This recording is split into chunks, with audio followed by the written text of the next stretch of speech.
Unit kelompok pasukan, di selatan, Angkatan bersenjata Rusia merebut wilayah-wilayah Zelenyev-Toral, Republik Rakyat Donetsk. Pasukan Rusia terlibat kontak senjata dengan brigade-brigade serbu gunung ke-23, ke-54, ke-93, ke-56, ke-10 dan Brigade Garda Nasional ke-18 Angkatan bersenjata Ukraina dan Brigade Garda Nasional ke-18 di dekat Resnikovka, Zvanovka, Belaya Gora, dan Maksimilianovka, Republik Rakyat Donetsk.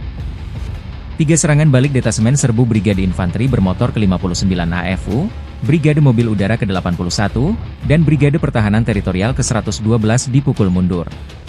Kerugian mencapai 755 tentara Ukraina, 9 kendaraan bermotor, 1 howitzer EVA-70 155 mm buatan Inggris, 2 howitzer D-30 122 mm, dan howitzer M198 155 mm buatan Amerika Serikat, howitzer M777 155 mm, dan 2 meriam M119 105 mm.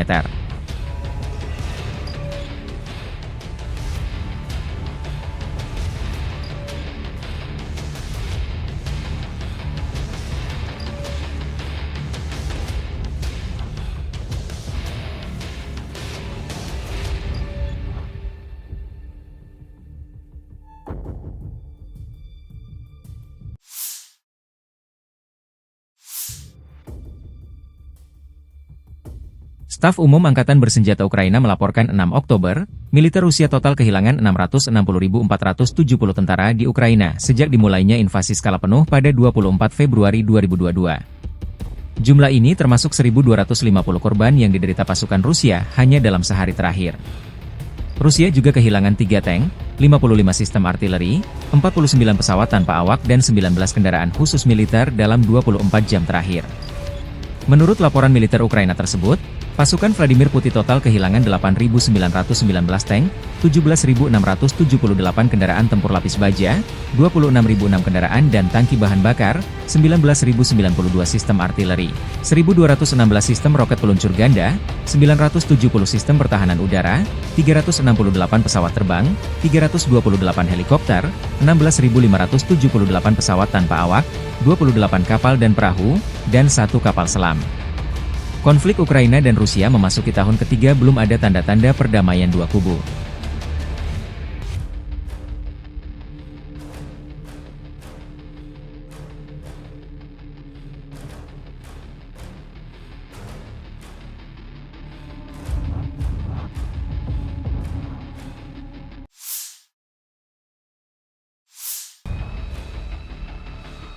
Angkatan Bersenjata Federasi Rusia terus melanjutkan operasi sapu bersih personel musuh tersisa di wilayah Kursk hingga 6 Oktober. Dalam 24 jam terakhir, kerugian Angkatan Bersenjata Ukraina berjumlah lebih dari 400 personel militer, 16 kendaraan lapis baja hancur, termasuk sebuah tank dan 15 kendaraan tempur lapis baja, serta 5 artileri, termasuk senjata self-propelled Caesar buatan Prancis. Termasuk juga dudukan artileri dan 1 dudukan artileri gerak mandiri Bogdan, 2 kendaraan, stasiun peperangan elektronik, kendaraan izin teknik, serta kendaraan perbaikan dan pemulihan lapis baja. 17 tentara Angkatan Bersenjata Ukraina menyerah. Dalam rekaman, upaya Ukraina untuk masuk melalui Glushkovo di wilayah perbatasan Kursk berulang kali gagal total. Video pertama memperlihatkan upaya pendaratan infanteri Ukraina di kawasan pemukiman. Jalur baru ditemukan oleh operator drone Rusia, yang dengan cepat menyesuaikan artileri dengan pasukan pendaratan dan kendaraan lapis baja musuh. Video kedua, pasukan artileri dari kelompok pasukan, J Utara, membuka dan menghancurkan pos kendali UAV Angkatan Bersenjata Ukraina. Selama 24 jam terakhir, kerugian Ukraina mencapai lebih dari 400 tentara, 16 kendaraan lapis baja termasuk 1 tank dan 15 kendaraan tempur lapis baja, serta 5 senjata artileri termasuk 1 sistem artileri gerak sendiri Caesar buatan Prancis, 1 sistem artileri gerak sendiri Bogdana, 2 kendaraan bermotor, 1 stasiun peperangan elektronik, 1 kendaraan penangkal rintangan, dan 1 kendaraan pemulihan lapis baja. 17 prajurit AFU menyerah. Sejak militer Ukraina menyerang wilayah Kursk awal Agustus, Angkatan Bersenjata Ukraina kehilangan lebih dari 20.650 tentara, 136 tank, 66 kendaraan tempur infanteri, 98 pengangkut personel lapis baja, 885 kendaraan tempur lapis baja, 582 kendaraan bermotor, 170 senjata artileri, 33 peluncur MLRS, termasuk 8 HIMARS dan 6 MLRS buatan Amerika Serikat, 9 peluncur SAM, 5 kendaraan angkut muat, 44 stasiun perang elektronik dan 9 radar anti baterai, 3 radar pertahanan udara, 22 kendaraan teknik dan kendaraan lainnya, termasuk 13 kendaraan anti rintangan, 1 kendaraan pembersih ranjau UR-77, dan 3 kendaraan pemulihan lapis baja, demikian dilansir militer Rusia.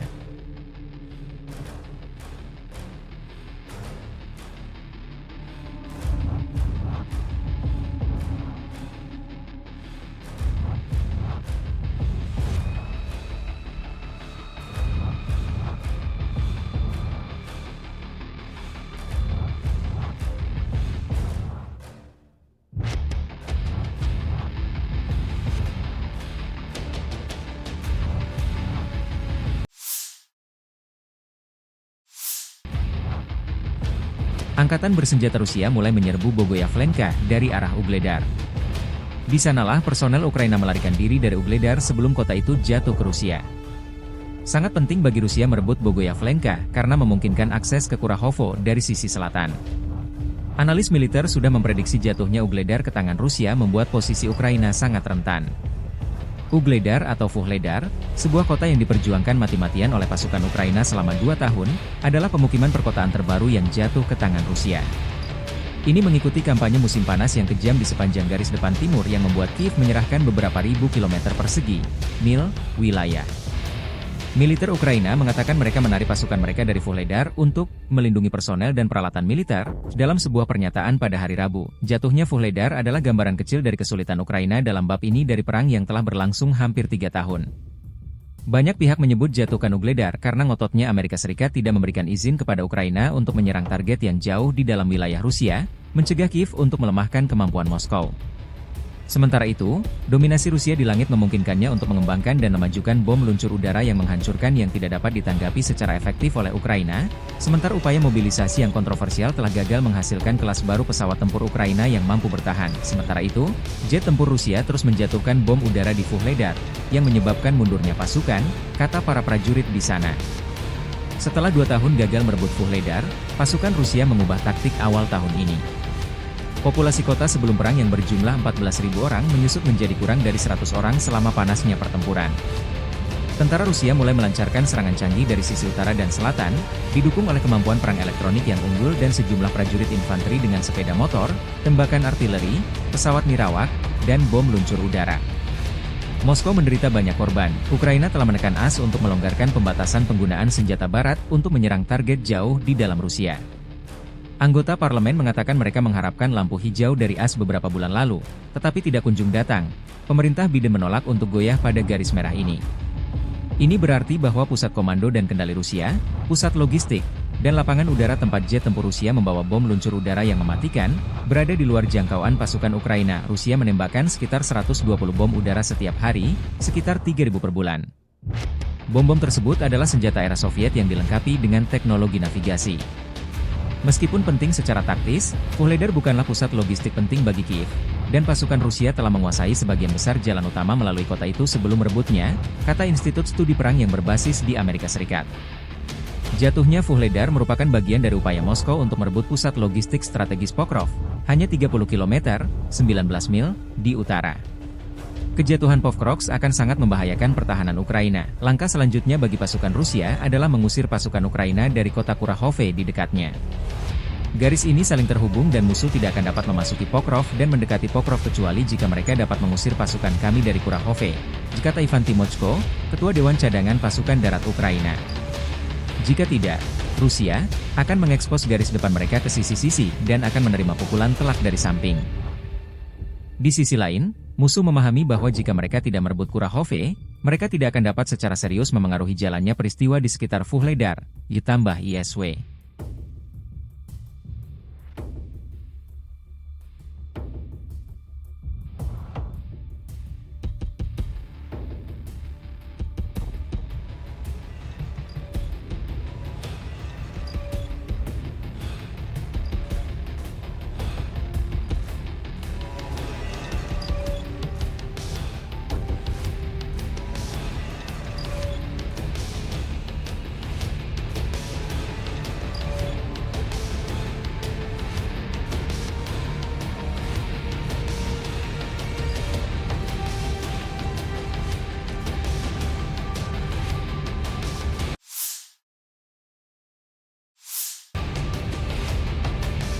Pasukan Ukraina mengklaim menyerang 3 pos komando Rusia menggunakan rudal Storm Shadow dan roket GMLRS yang dipasok barat. Demikian dilansir Staf Umum Angkatan Bersenjata Ukraina 5 Oktober waktu Kiev. Serangan tersebut menyerang pos komando Brigade Senapan Bermotor terpisah ke-35 dan ke-27, serta pos komando Angkatan Darat Gabungan kedua Angkatan Bersenjata Rusia. Militer Ukraina tidak menyebutkan lokasi serangan atau tanggal serangan tersebut dilakukan, mereka hanya mengatakan bahwa serangan itu terjadi di beberapa hari yang lalu.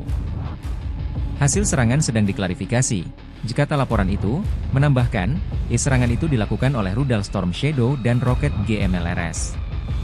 Roket GMLRS yang dipasok Amerika Serikat memiliki jangkauan sekitar 70 km dan ditembakkan dari peluncur HIMARS. Roket tersebut mengubah permainan bagi Ukraina saat pertama kali tiba pada musim panas tahun 2022, yang memungkinkan Ukraina untuk menargetkan pasukan Rusia di wilayah pendudukan dengan jauh lebih akurat daripada sebelumnya. Ukraina sebelumnya telah menggunakan rudal Storm Shadow yang dipasok Inggris, dengan jangkauan hingga 250 km, 150 mil, untuk menyerang target militer Rusia di Crimea, wilayah kedaulatan Ukraina yang dianeksasi secara ilegal oleh Rusia.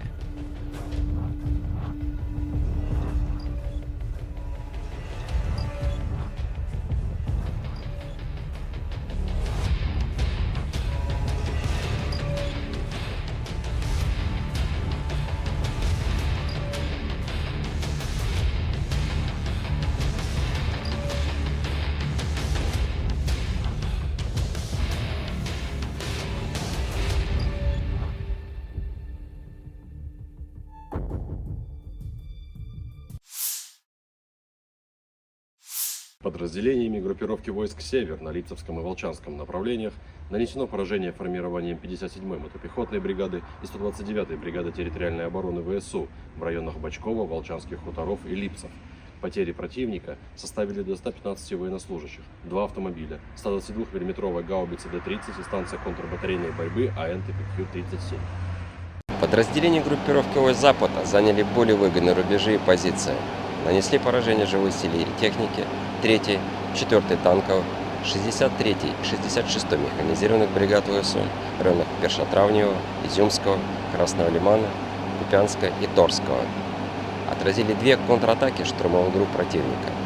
Потери ВСУ составили до 405 военнослужащих, бронетранспортер М113, 3 автомобиля, самоходная артиллерийская установка «Краб», гаубица М198, 3 орудия М119. Уничтожена станция радиоэлектронной борьбы «Анклав-М», станция контрбатарейной борьбы АН-ТПК-50 и 6 складов боеприпасов. Подразделения южной группировки войск в результате активных и решительных действий освободили населенный пункт Желанное II. Нанесли поражение формированием 23-й, 54-й, 93-й механизированных, 56-й мотопехотной, 10-й горно-штурмовой бригад ВСУ и 18-й бригады Национальной гвардии Украины в районах Резниковки, Звановки, Белой горы и Максимiliaновки. Отразили 3 контратаки штурмовых групп 59-й мотопехотной, 81-й аэромобильной бригад и 112-й бригады территориальной обороны. Противник потерял до 755 военнослужащих, 9 автомобилей, 155 мм гаубицы М198, М777, ФХ-70, 2 105 мм орудия М119 и 2 122 мм гаубицы Д-30. Оперативно-тактическая авиация ударными беспилотными летательными аппаратами, ракетными войсками и артиллерией группировок войск Вооруженных сил Российской Федерации поражены многофункциональная радиолокационная станция «Рада», а также скопление живой силы и военной техники противника в 146 районах. Средствами противовоздушной обороны сбиты 8 реактивных снарядов «Химарс», 3 управляемые авиационные бомбы «Хаммер» и 55 беспилотных летательных аппаратов самолетного типа. Подразделения группировки войск «Центр» продолжили продвижение вглубь обороны противника. Нанесли поражение живой силе и технике 101-й, 151-й механизированных, 142-й пехотной, 95-й десантно-штурмовой бригад, 112-й бригады территориальной обороны ВСУ и 12-й бригады Национальной гвардии Украины. В районах населенных пунктов Димитров, Дружба, Гродовка, Клебан-Бык и Горняка. Отразили 4 контратаки штурмовых групп 53-й, 154-й механизированных, 68-й егерской, 25-й воздушно-десантной бригад ВСУ. Потери противника составили до 490 военнослужащих. Боевая машина пехоты «Брэдли», боевая бронированная машина «Хамви», 3 автомобиля, 152-мм орудие Д-20, 152-мм гаубица МСТБ, 2 122-мм гаубицы Д-30. Подразделения группировки войск «Восток» заняли более выгодные рубежи и нанесли поражение живой силе и технике 72-й механизированной, 58-й мотопехотной бригад и 125-й бригады территориальной обороны ВСУ в районах Доброволья, Золотой Нивы и Ливадного. Противник потерял до 110 военнослужащих, 8 автомобилей, гаубицу М777 и самоходную артиллерийскую установку «Цезарь». Подразделениями группировки войск Днепр нанесено поражение формированием 39-й бригады береговой обороны и 124-й бригады территориальной обороны ВСУ в районах Садового и Приднепровского. Потери противника составили до 50 военнослужащих, 2 автомобиля и 122-мм самоходная артиллерийская установка «Гвоздика». Уничтожены 2 станции радиоэлектронной борьбы «Анклав-Н». Бажаю здоров'я, шановні українці, українки. Зараз триває робота наших команд України і Сполучених Штатів, команд інших наших партнерів для підготовки Рамштайну, змістовних рішень і загалом зустрічі і переговорів наступного тижня. І тиждень цей може стати позитивним для нашого захисту, для нашого бачення того, як має закінчитись війна. Ми для цього все зробимо, на 100% зробимо ефективно. Цими днями будуть політичні консультації між нашими командами, урядовці, дипломати, говоритимуть також військові по наповненню воєнних пунктів плану перемоги. Це те, що може доволі швидко посилити Україну, українські позиції, наш фронт передусім. І все, що зазначено в плані, абсолютно реально для наших партнерів. Є у світі цей ресурс посилення, який дозволить рухатись вперед за формулою миру. Саме в цьому наша мета, наше завдання – гарантувати Україні надійний мир, тривалу безпеку. Це можливо виключно на основі міжнародного права і без будь-якої торгівлі суверенітетом чи торгівлі територіями. Саме так, як передбачено формулою миру. Україні потрібен мир, справжній, справедливий, гарантований захист від війни. Це можливо тільки на сильних позиціях, тільки тоді, коли і наш народ, і наші партнери дійсно об'єднані. А саме для цього ми працюємо. Дякую всім, хто нам допомагає, хто готовий, так само, як і ми, зробити наступний тиждень багато в чому історичним. Ще одне. Я хочу відзначити наших воїнів, які теж свого роду готують наступний Рамштайн, тобто демонструють, що можуть українці, коли мають достатньо зброї і достатньої далекобійності. Я хочу подякувати усім воїнам Центру спеціальних операцій А, Служби безпеки України, усім, хто демілітаризує російські військові об'єкти. Я хочу подякувати вам, хлопці, за знищення російської воєнної логістики, особливо за влучання по російських військових аеродромах. Це те, що найбільше потрібно. Кожна знищена база російських військових, кожна знищена база російських літаків, кожен знищений склад з авіабомбами – це порятунок життів українців. Це реальна підтримка для фронту. Будемо переконувати партнерів, що недостатньо тільки наших дронів, потрібні більш рішучі кроки. Закінчення цієї війни буде ближче. Я впевнений в цьому. Слава Україні!